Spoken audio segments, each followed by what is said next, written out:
Hi, I'm Ross with the Microchip academic program. I want to show you a little bit about our Curiosity Nano development boards and explain why they're a good choice for engineering curricula and for student projects.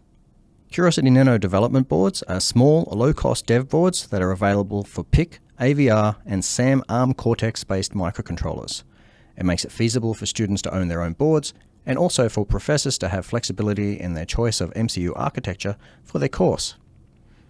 They come with some headers, so you simply, and they have alternating pins, so you simply plug the headers in.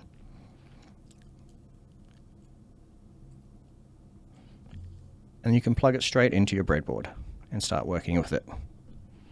It's really that easy. All of our Curiosity Nano development boards have onboard programmer and debuggers. This means you don't need to buy any separate hardware to program these and also to debug your project. You just simply connect it to a USB, and then it pops up in MPLab X. So then in MPLab X, we can also see that we have schematics for the development board, the pinout, a hardware user guide, the data sheet for the microcontroller on board, and a lot of other relevant files. Software for these dev boards is created using MPLab X IDE, or also using the MPLab Cloud Tools ecosystem, which is accessible using any standard web browser. Both of these environments are available for free and are available for Mac, Windows, and Linux.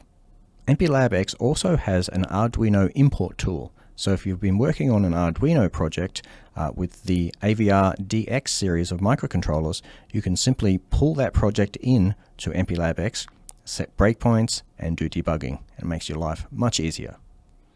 They both also support the use of graphical code configuration and generation tools like MPLab Code Configurator. With a 25% academic discount that you can redeem simply by using a .edu email address, a Curiosity Nano development board costs less than 1 month of Netflix Premium. So pick one up today and bring curiosity to your classroom.